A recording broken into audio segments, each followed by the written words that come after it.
thế là con mắm xong hôm nay đó con mà cái chiều này con gái nó đi nữa. cái chiều nay tôi lại có điều nữa đây. Chiều nay con gái nó đi Bữa mình cho con trai nó chạy cái ngọc ba nó chúng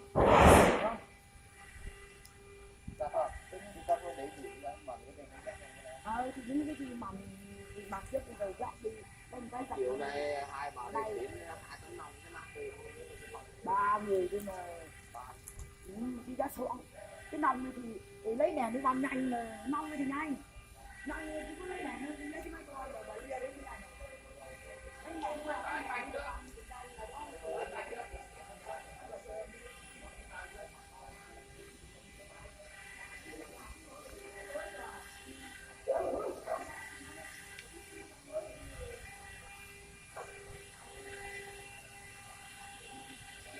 tao quay clip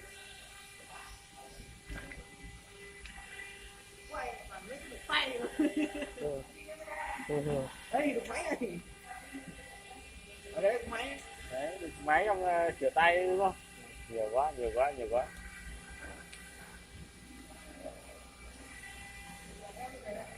Về à? Thì anh sang chơi.